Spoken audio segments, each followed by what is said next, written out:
저희가 이거 폴을 했는데 이 전셋값 상승 중 집값 밀어올리기 전에 지금이라도 사야 할까 뭐 요런 거를 궁금해 하셨나봐요. 오늘은 내용이 조금 좀 더 디테일하게 할 겁니다, 제가. 그래서 오늘 방송 보시면 여러분들이 제가 지금 생각하고 있는 뷰에 대해서 조금 더 이해하기가 편하실 거예요. 저희 방송 보셨던 분들은. 그리고 저희 방송 처음 보시는 분들도 지금 부동산 시장은 과거에 어떤 시점 그리고 그 이후에 벌어졌던 일들이 다시 돌아올 수 있는 상황이구나, 이런 것들을 알게 되실 거고, 전세를 구하실 분들은 전세를 어떻게 구해야 되는지, 내 집 마련 타이밍을 보고 계신 분들은 어떤 식으로 접근해야 되는지를 제가 여러분들께 제 노하우를 알려드리는 시간을 가져보도록 하겠습니다. 7월 이후로 스멀스멀 기어오르는 전셋값.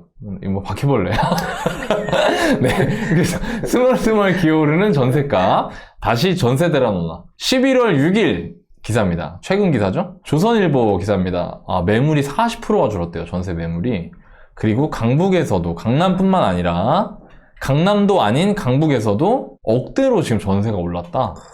오름세가 이어지는 전세시장. 11월 6일 기사입니다, 이것도. 세입자 모시기는 어느덧 옛말이 됐다. 아파트 전세 매물이 귀해졌기 때문에. 요거는 8일, 어제 기사죠. 그리고 매일경제에서 서울 전세 내년까지 계속 뛴다. 세입자 갱신권 사용 다시 증가. 이렇게 해서 11월 5일 기사로 나왔습니다. 제가 요즘 이제 이런 부동산 콘텐츠나 뭐 저희 채널 영상 봐도 그렇고, 여러분들이 이런 제목만 봐도 막 이렇게 짜증이 나시는 분들이 있는 것 같아요. 근데 그러실 필요 없습니다. 왜냐면 이 제목을 봤을 때 이게 진실인지 아닌지는 저하고 같이 살펴보면 되는 거니까요. 어때요? 전셋값이 다 엄청 오르는 것 같죠? 그죠? 그러면 이 중에 기사 하나를 골라서 내용을 한번 자세히 뜯어보도록 하겠습니다. 제가 보니까 이 기사가 정리가 좀 잘 돼 있더라고요. 노컷뉴스 기사가. 아까 말씀드린 세입자 모시기 옛말 귀해진 아파트 전세 매물, 요 기사입니다. 요 내용을 보면은 줄을 그어 드릴게요. 7일, 자 11월 7일입니다. 그저께죠. KB부동산에 따르면 제가 가급적이면요, 부동산 통계를 인용하거나 여러분들께 말씀을 드릴 때는 KB부동산 통계를 인용한 기사, 이런 것들을 가급적이면, 그런 기사가 있다면 그런 걸로 소개해드릴 예정입니다. 왜냐면 여러분들 얼마 전에 뉴스에서도 보셨다시피 부동산원 통계에 문제가 있다고 얘기가 나왔잖아요. 그래서 그거 말고 KB부동산 통계를 베이스로 말씀을 좀 드릴게요. 7일 KB부동산에 따르면 10월 서울 아파트 전세 평균 가격은 5억 7,920만 원으로 고점인 6억 7,792만 원 대비 85% 수준까지 회복이 됐답니다. 이게 원래 어떻게 됐었냐면 올해 7월이 바닥이었대요. 올해 7월에 5억 6,980만 원까지 떨어졌다가 상승 전환한 뒤로 지금 그 짧은 시간 사이에 꽤 많이 올랐습니다. 보면 올해 7월에 서울 아파트가, 그러니까 5억 7,920만 원이니까 요 5억 6,980만 원 대비 한 1,000만 원 정도가 오른 거죠. 그쵸? 예, 그렇게 지금 상승세가 이어지고 있대요. 평균 가격입니다. 첫 번째. 두 번째, 매물을 보니까 전세 매물의 수가 7일 기준 서울 아파트 전세 매물이 34,000건 정도 된대요. 근데 이게 1년 전에는 전세 매물이 48,000건이었답니다. 그러니까 1년 전 대비해서 전세 매물이 30% 정도 감소를 한 거죠. 그죠? 30% 감소하고 가격은 오른 거예요. 매물수는 줄고 가격은 오른 겁니다. 그래서 2월 말에 이게 정점을 찍고 서서히 매물수가 줄어들기 시작해서 지금 34,000건까지 내려왔다 이거죠. 그리고 마지막으로 서울 아파트의 전월세 계약 중에 임차인이 계약갱신 청구권을 사용한 비중이 34.5%로 집계됐다. 그러니까 전체 집이 1000개의 전셋집이 있으면 그 중에 345개가 계약갱신 청구권을 행사를 한 거죠. 계약갱신 청구권은 여러분들 아시겠지만 직전 전월세 가격 대비 5% 증액을 캡으로, 제한 상한으로 해서 재계약을 하는 걸 말합니다. 그렇게 할 수 있는 기회를 한 번을 주는 거죠. 그래서 최장 2+2, 그러니까 4년 정도 임대거주가 가능할 수 있도록 그렇게 한 제도인데, 그 계약갱신 청구권을 사용한 비중이 34.5%래요. 근데 이게 중요한 건 34.5%가 아니라 상반기 32.8% 대비해서 1.7포인트 증가했대요. 무슨 얘기냐면 계약갱신 청구권을 사용하는 사람의 비율이 늘어나고 있다는 거죠. 정리해볼게요. 첫 번째, 서울 평균 전세가는, 이거 제가 좀 따로 찾아서 정리한 건데 22년 2월에 정점이었어요. 6억 7,800. 23년 7월 한 1년 반 정도 되는 기간 동안 5억 7천까지 떨어진 거예요. 그러니까 얼마 떨어진 거죠, 이게? 1억 넘게 떨어졌네요. 어마어마하게 떨어진 거예요. 전세가 1억이 빠진 거, 평균이. 평균이니까 이거보다 많이 빠진 것도 있고 적게 빠진 것도 있는데 보통 전세값이 높은 거일수록 더 많이 빠졌겠죠? 그래서 여러분들께 저희 구해줘얼부 꾸준히 보시는 분들은 제가 이런 얘기 했던 거 기억하실 텐데 강남의 반포 쪽에 있는 아파트들은 전세가 10억씩 떨어지는 아파트들도 있었습니다. 그러니까 그런 것들을 다 평균 내니까 이제 1억이 된 거죠. 근데 이게 지금 한 900에서 1000만 원 정도 올라서 3개월 사이에 5억 7,900이 된 겁니다. 아, 가격이 오르는 건 맞네요. 두 번째, 전세 매물수는 22년 5월 달에 2억 2만 6천 개였습니다. 그러니까 22년 초, 21년 말 이때가 전세가 피크였던 거예요. 매물 적고 가격 높고, 그죠? 그랬다가 23년 1월에 5만 5천 개까지 늘어나고 매물이 느니까 그 뒤로 가격이 떨어졌죠? 이렇게 5억 7천. 그리고 이게 3만 4천 개로 다시 줄어든 겁니다. 23년 11월 현재. 네, 롤러코스터를 타고 있죠. 지금 가격과 매물이 반비례하면서. 가격이 높을 땐 매물이 적고 가격이 낮을 땐 매물이 많고. 세 번째, 계약갱신 청구권이 제가 따로 찾아봤는데요. 22년 상반기에 65.3%를 계약갱신 청구권을 행사했습니다. 아까 지금 현재 34.5%라고 했잖아요. 7월부터 10월까지. 그리고 올해 상반기 대비해서 1.7%포인트가 늘었다고 했죠. 그래서 23년 상반기에 32.58%였단 말이에요. 근데 이때는 65%예요. 자, 이게 왜 그러냐? 여러분 잘 생각해 보십시오. 계약갱신 청구권이라는 건 내가 지금 살고 있는 전세가 대비 5%만 올려주고 더 사는 거예요. 그러면 그거를 많이 쓴다는 얘기는 뭐죠? 전세값이 5%보다 더 많이 올랐기 때문인 거죠. 이전에 내가 살던 전세값 대비 지금 전세값이 이전 대비 5%보다 많이 오르니까 아, 나 그러면 잠깐 나 계약 갱신하겠습니다 하면서 그걸 사용하는 거예요. 그러니까 무슨 얘기냐면 전세가 많이 올라가는 시기에는 이 계약갱신 청구권의 사용 비율이 늘어나는 겁니다. 그리고 전세가 떨어지는 시기에는 어때요? 아니, 지금 내가 전세가 떨어지고 있으니까 어때요? 이 전세금으로 더 좋은 데로 넘어갈 수도 있잖아요. 그래서 특수한 경우를 제외하고는 잘 사용하지 않기 때문에 이 비율이 떨어지는 거죠. 근데 이 비율이 다시 올라가고 있다는 겁니다. 이게 세 가지 현재 상황입니다. 자, 정리하면 21년 하반기까지 많이 올랐어요. 제가 경험이 있으니까 제가 그걸 들여다보고 있었기 때문에 2020년 7월 달에 임대차법이 나오고 그로부터 1년 반 정도 정말 우리가 흔히 말하는 미친 전세가 나옵니다. 전세 폭등이 나와요. 그리고 딱 2022년 초로 넘어가면서부터 어떻게 되냐면 전세가 폭락하기 시작합니다. 이거는 거의 상승이 아니라 폭등 수준이었고요, 이것도. 이때 한 1년 반 정도 폭락을 했고, 23년 상반기 끝나고 7월 정도부터 하반기에 지금 전세가 회복되는 모양새를 보이고 있는 거죠. 이거에 대해서 사람들이 말이 많고, 뉴스 보면은 뭐 억대로 상승했다 이런 게 나오고, 실제로 실거래 제시를 하고 있습니다. 그래서 이런 상황이냐, 이제 여러분들이 이런 거에 대한 관심을 가지고 계신 거, 이게 진짜냐, 요걸 이제 한번 볼 거예요. 자, 제가 오늘 여러분들한테 어떤 거를 알려드리면 좋을까 하다가 전세 역사를 한번 들여다봐야겠다. 이 영상 하나면 우리나라 전세는 완전하게 이해할 수 있는 그런 걸 한번 만들어 봐야겠다 해서 제가 한번 만들어 왔습니다. 전세의 역사라는 건데요. 이 전세의 역사는 제가 요걸 통해서 보여드릴게요. 짠! 자, 제목이 뭐죠? 수도권 전세가와 물가의 추이입니다. 그리고 이 통계는 아까 말씀드린 것처럼 KB 부동산 전세가 그 지수를 활용한 거고요. 1986년부터 23년까지 37년 정도 되는 기간 동안, 아주 오랜 기간이죠. 우리나라에서 아파트 관련 통계를 집계한 이후 모든 기간, 전 기간입니다. 그거를 활용한 거예요. 보시면 이 파란색이 서울의 전세가입니다. 그리고 이 빨간색이 다홍색이죠. 다홍색이 인천의 전세가고요. 이 회색이 경기도의 전세가입니다. 너나님 왜 경기도 전세가 왜 이때 없어요? 경기도 전세가는 2003년부터만 집계를 했어요. 근데 뭐 여러분들 이 움직임 보면 아시겠지만 서울, 경기, 인천은 어떤 애들이다? 형제. 호영호제 하는 형제들이에요. 그러니까 비슷해, 움직이는 게.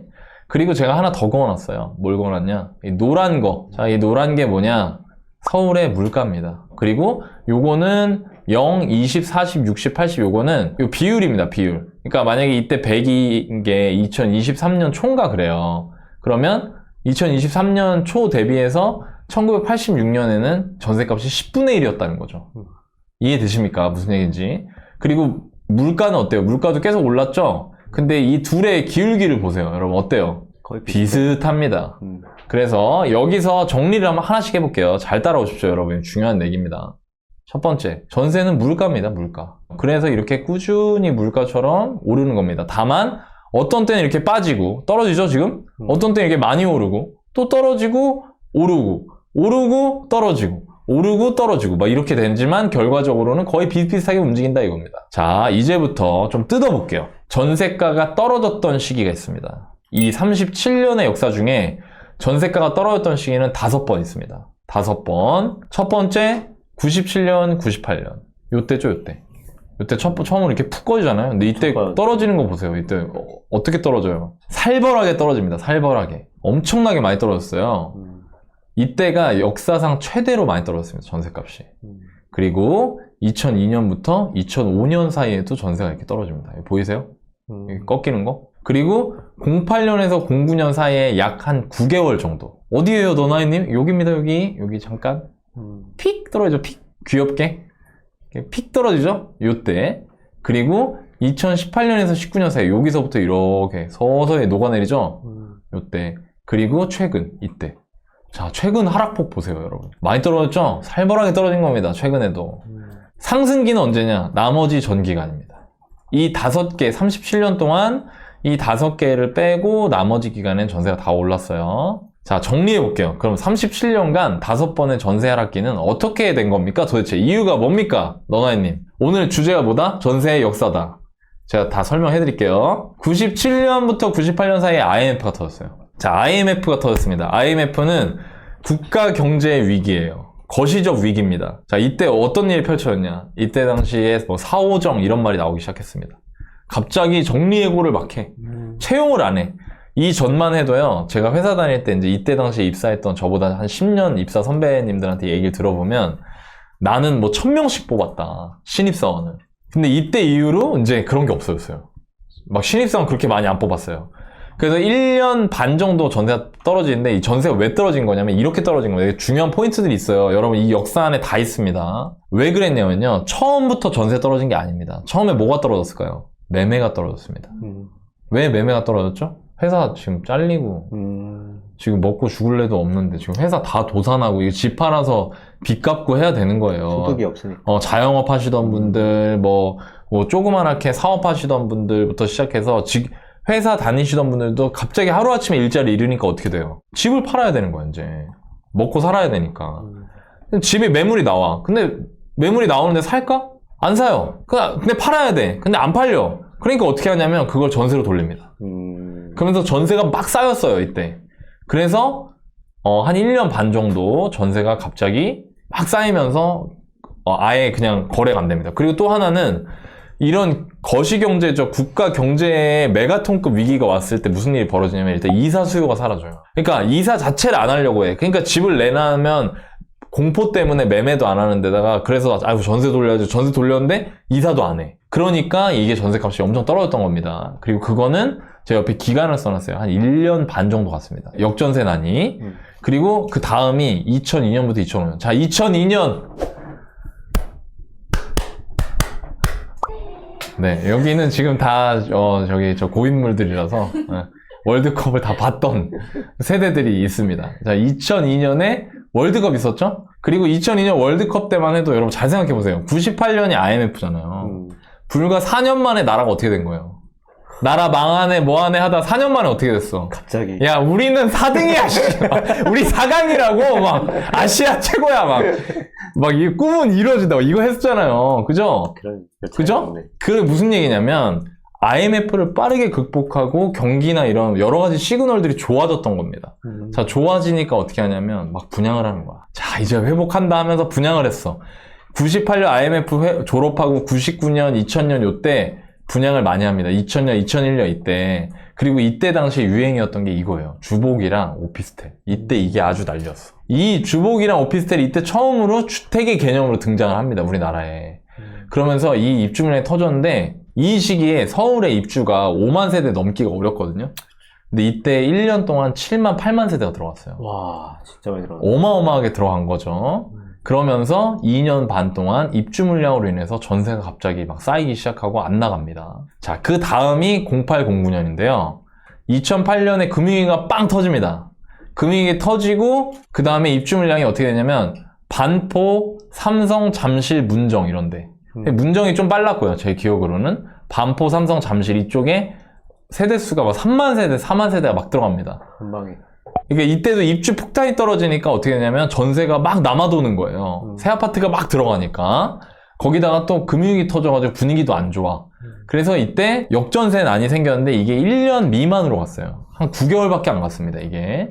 그리고 2018년, 19년에도 입주 물량이었어요. 이때는 타이틀이 어땠냐면 서울, 경기, 인천에 무려 24만 세대가 입주를 했습니다. 2018년인가에.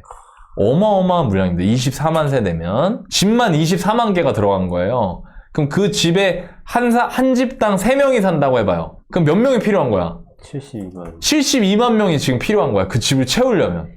그러니까 어마어마한 수준인 거예요. 72만 명이면 청주시 인구랑 거의 비슷한 레벨이란 말이에요. 조금 작긴 하고. 어디서 청주 사람들 다 데려가지고 지금 수도권에 집어넣어야 되는 상황이었던 거예요. 그러니까 전세가 어떻게 되냐? 막 빠집니다, 이때.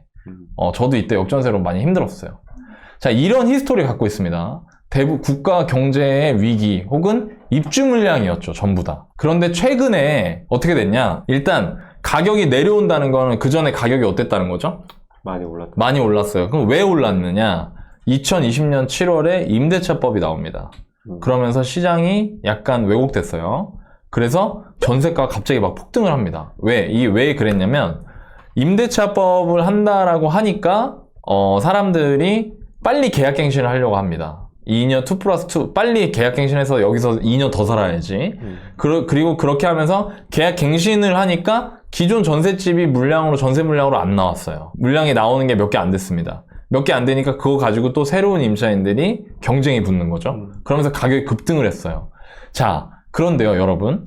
가격이 급등하는데 전세를 얻을 때 내 돈 그냥 내 현금으로 다 얻는 사람이 많았을까요? 전세 대출 받은 사람이 많았을까요? 전세 대출 받은 사람이 많았죠? 대출액이 증가를 했어요. 근데 아이고야, 코로나 끝나고 나서 금리가 급등을 했습니다. 이 급등이라는 게 어느 정도 레벨이냐면 이거를 예측한 사람이 아무도 없는데 3배가 올랐어요, 금리가. 1%대에서 4%대까지. 우리나라도 마찬가지예요. 0%대에서 3.5%까지. 그게 딱 한 1년 정도 남짓하는 기간 동안에 그렇게 급등을 한 겁니다. 그러면서 이 전세 대출에 대한 압박이 생겼고 가격이 급락을 했어요. 그리고 그 기간은 아까 제가 말씀드린 것처럼 2022년 초에서 2023년 상반기까지 1년 반 정도 이어져 왔던 겁니다. 이게 우리나라 전세 하락기의 역사예요. 지금 은영님이 물량이 많으면 전세가 떨어져요 이렇게 얘기하시는데 당연히 그렇지 않을까요? 전세가 갑자기 전셋집이 막 나오는 거잖아요. 새롭게 짓는 아파트에 모두가 들어갈 수 있는 게 아니니까 어떤 사람들은 잔금을 하기 위해서 전세를 놓는데 전셋집이 막 늘어나니까 갑자기 공급이 늘어나는 거잖아요. 그러면은 전세가 떨어지는 겁니다. 그럴 때가 있는 거죠. 그러면 이제 원인을 알아봤어요. 과거 전세 하락기에는 어떤 일들이 언제 전세 하락기가 있었고 어떻게 해서 그 일이 벌어졌는지를 저희가 알아봤고 실제로 좀 디테일하게 과거 하락기와 반등 시점에 어떤 일이 있었는지를 이 시기 중에 하나를 임의로 정해서 한번 살펴보도록 하겠습니다. 머니투데이는 이때도 있었나봐. 수도권 역전세난 언제까지 갈까? 죽겠어 이거죠. 그치. 2009년입니다. 자, 2009년 제가 20대 파릇파릇하던 시절입니다. 1월 6일날 내용을 한번 볼까요? 제목 시작부터 이래요. 올해 수도권 아파트 전세 시장 어떻게 될까? 사람들은 똑같은 거야. 이때도 1월이잖아. 아마 분명히 내년 초에 이런 기사 또 나올 겁니다. 지난해 같은 역전세가 이어질까? 공급 과잉이 해소돼 전세값이 다시 오를까? 제가 아까 이때 공급 과잉이 이유였다고 했잖아요. 잠실 이런 데 입주 물량 떨어지면서 올해는 서울 강남권 입주 물량이 지난해보다 줄어든 반면 서울 외곽과 경기 남부의 입주 물량은 늘어난다. 자, 이게 지금 어떤 뉘앙스를 풍기고 있죠? 공급이 많다. 그러니까 내년에도 계속 쉽지 않을 거야. 약간 이런 뉘앙스가 있죠, 지금. 자, 그 다음에 한번 보겠습니다. 전세값 다시 오를까? 여기에 전문가 인터뷰가 있는데 제가 그 전문가분들은 제가 지웠습니다. 지금도 활동하고 계시기 때문에. 자, 보면 올해 아파트 전세값이 급등할 가능성은 낮다는 게 대부분 전문가들의 견해이다. 어떤 차장님이 강남 대체지로 꼽히는 판교 신도시가 입주를 시작하는 만큼 와 이때 판교 입주할 때래. 전셋값이 뛸 가능성은 희박하다. 그리고 또 다른 연구소장님이 경기 불황이 지속되면 집을 옮기려는 수요가 줄어들기 때문에 맞아요. 맞는 말이에요. 역전세난이 오래 갈 수도 있어요. 경기 남부권은 판교 신도시 입주로 전셋값 약세가 더 두드러질 것입니다 라고 얘기했답니다. 자 그러면 여기서 다시 우리 영화 같은 데 보면 막 비리리 하면서 막 뒤로 돌아가잖아요. 짠 돌아왔어요. 자 언제예요? 요때죠 요때. 네. 2008년 떨어졌다 어떻게 됐어요? 쓱 올라가는데? 어떻게 되죠? 거의 뭐 폭등이네요. 엄청 올라가. 이거 떨어졌다 어떻게 됐죠? 여기는요? 다 똑같습니다. 근데 얘네는 한 몸이잖아요. 다시 앞으로 다시 삐리리 돌아가요. 이렇게. 삐리리 돌아와. 전세는요 가격이 충분히 내려가면 같은 환경이라도 움직임이 이전하고 달라져요. 그러니까 뭐가 제일 중요한 거냐면 제가 아까 설명을 해드려서 여기서부터 중요한 포인트가 나옵니다. 입주 물량 때문에 전세가 내려갔어요. 그죠? 그 입주 물량이 사라지면 전세값이 반등하고 또 금리가 올랐기 때문에 전세값이 떨어졌어요. 그럼 금리가 다시 내려가야 전세값이 오를 것 같죠? 이게 논리적으로 맞잖아요. 그렇죠. 근데 그렇지 않다는 거예요. 제가 한 10년 동안 투자자로 현장에서 느꼈던 것들은 뭐냐면 가격이 가장 중요합니다. 가격이. 그러니까 무슨 얘기냐면 이런 거죠. 가격이 많이 내려가잖아요. 그럼 여전히 입주가 많거나 혹은 금리가 내려가지 않고 똑같은 수준으로 머물러 떨어지기 시작했을 때 금리가 5%였어. 근데 이만큼 떨어졌는데도 5%야. 근데 사람들은 금리가 안 떨어졌으니까 전세값이 다시 오르지 않을 거라고 말하잖아요. 근데 그렇다고 하더라도 떨어지면 5%가 유지가 된다고 하더라도 이게 어느 정도까지 떨어지면 다시 올라간다는 거죠. 왜 그럴까요? 필수제이기 때문이에요. 이거는 매매는 아니에요. 아파트 매매는 계속 떨어질 것 같고 이러면 사람들이 집을 안 사거든요. 근데 전세는 내가 살아야 되잖아요. 직접 거주를 해야 되잖아요. 사용을 해야 되잖아요. 그러니까 가격이 충분히 내려가면은 그 환경이 완전히 해소가 되지 않는다고 하더라도 가격이 다시 반등하고 올라올 수 있다는 거죠. 수요가 다시 채워지면서. 제가 조금 더 와닿게 설명을 해드리면 이런 겁니다. 전세대출 금리가 5%예요. 전세값이 5억이었어요. 전세대출을 3억을 받았어요. 내가 2억밖에 없어서. 그러면 3억에 5%니까 1년에 이자를 1,500을 내야 되잖아요. 그렇죠. 한 달에 100만 원 넘게 내야 된단 말이에요. 근데 이 전세가 한 1억 5천이 떨어진 거야. 3억 5천으로 떨어졌어. 그럼 내 2억이 있어요, 여전히. 그럼 대출 얼마 받으면 돼요? 1억 5천. 1억 5천에다가 똑같이 5%예요. 그럼 내가 매달 부담해야 되는 돈이 얼마죠? 절반으로 주는 거죠. 그러니까 사람들이 이 정도면은 땡큐지. 아파트 내가 살고 싶은 아파트인데 하면서 간다는 겁니다. 그러니까 이래서 가격이 가장 중요한 요인이에요. 이 전문가들은 그걸 놓친 거죠. 그러니까 가격이 이전 대비해서 많이 떨어진 상태이기 때문에 이 정도 가격이면 다른 환경이 변화하지 않는다고 하더라도 아파트 공급이 어느 정도 남아있다 하더라도 잠실의 아파트 전세가 이 정도야? 너무 매력적인데 하면서 사람들이 들어갈 수 있다는 걸 간과하는 겁니다. 지금 제가 생각하기에 되게 많은 사람들의 논리 구조가 이렇게 돼 있어요. 원인이 바뀌지 않으면 계속해서 같은 방향으로 갈 거다라고 얘기하는 분들이 많거든요. 근데 저는 그렇게 생각 안 합니다. 실제로 제가 현장에서 겪었던 것들도 대부분 그랬고요. 저도 처음에는 그랬어요. 논리적으로 그게 맞으니까. 공급이 많으니까 공급이 해소될 때까지 계속 떨어지고 금리가 높으니까 금리가 떨어지기 전까지는 계속 떨어지고 이럴 거라 생각했거든요. 근데 실제로 현장은 그렇지 않더라. 왜? 이거는 전세, 특히 임대시장은 필수제이기 때문에 사람들이 충분히 낮아졌다고 생각하면 반응을 한다는 거죠. 왜? 아파트에 살고 싶은 마음이 있기 때문에. 이 가격을 보는 게 중요하다는 거예요. 자, 그러면 지금 전세가는 전고점 대비 얼마나 내려온지를 한번 살펴봐야겠죠. 그래야 여러분들이 좀 더 와닿지 않을까요? 이 정도 떨어졌으면 약간 이런 느낌이 들 테니까요. 한번 보겠습니다. 얼마나 떨어졌고 왜 다시 오르기 시작한 걸까? 수도권 평균 전세가를 제가 이것도 KB에서 가져왔습니다. 이거는 제가 전세 지수가 아니고요. 전세 가격으로 가져왔어요. 2011년 6월부터 통계가 있어서 한 12년간의 데이터입니다. 12년 동안 전세가가 결과적으로 어떻게 됐죠? 올랐죠. 왜? 물가니까. 그죠? 그런데 등락이 있는 겁니다. 보면 파란색이 서울 전세가예요. 회색이 경기도입니다. 다홍색이 인천이에요. 서울의 전세가가 가장 높이 치솟았을 때 아파트입니다. 아파트 평균 전세가 6억 7,800입니다. 그리고 5억 7천까지 떨어졌죠. 1억 800이 떨어졌고 하락률은 16%입니다. 마이너스 16% 빠졌어요. 그리고 두 번째 경기도 아파트입니다. 경기도 아파트는 전고점이 3억 9,200이었고요. 지금 최고 많이 떨어졌던 게 올해 7월에 3억 1,900까지 떨어졌습니다. 이건 7천이 떨어졌죠. 3억 9천 하던 게 7천이 떨어진 거야. 그 거의 20% 빠졌습니다. 19%. 인천의 전세가 3억 300에서 2억 4천까지 무려 6천이 빠졌습니다. 평균. 3억에서 6천 빠지면 진짜 장난 아니겠죠? 쉽지 않겠네요. 그죠? 그러니까 이런 집을 2개 갖고 있다. 만약에 내가 예를 들어 인천에 집을 2개 갖고 있었는데 요때 계약갱신을 하면서 전세가를 그냥 높게 받은 거예요. 그러면 이빠이? 네 3억에 했어요? 그러면 이게 2억 4천까지 받아서 2개 갖고 있으면 1억 2천을 지금 돌려줘야 될 판이라는 거죠.